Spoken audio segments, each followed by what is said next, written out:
শুভ সকাল। আজ বুধবার ৩রা সেপ্টেম্বর ২০২৫ খ্রিস্টাব্দ, ১৯ ভাদ্র ১৪৩২ বঙ্গাব্দ, ৯ রবিউল আওয়াল ১৪৪৭ হিজরি। আজকের দিনে জন্মগ্রহণ করেছিলেন বাংলা সিনেমার কিংবদন্তি অভিনেতা উত্তম কুমার। তার আসল নাম ছিল অরুণ কুমার চট্টোপাধ্যায়। ১৯২৬ সালের এই দিনে জন্ম নেওয়া এই মহান শিল্পীকে বাংলা চলচ্চিত্র জগতে মহানায়ক উপাধি দেওয়া হয়। উত্তম কুমারের অভিনয় কেবল রোমান্টিক চরিত্রে সীমাবদ্ধ ছিল না। তার বহুমুখী অভিনয়শৈলী, আবেগপূর্ণ অভিব্যক্তি এবং ব্যক্তিত্বের কারণে তিনি বাংলা সিনেমায় মহানায়কের মর্যাদার আসনে প্রতিষ্ঠিত করেন নিজেকে।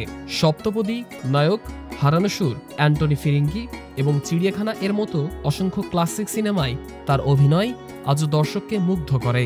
বিশেষ করে অভিনেত্রী সুচিত্রা সেনের সঙ্গে তার জুটি বাংলা সিনেমার ইতিহাসে অন্যতম জনপ্রিয় জুটি হিসেবে পরিচিত। উত্তম কুমার শুধু একজন অভিনেতা ছিলেন না, তিনি ছিলেন বাঙালির আবেগ ও ভালোবাসার এক অবিচ্ছেদ্য অংশ, যার প্রভাব আজও বাংলা সিনেমায় দেখা যায়।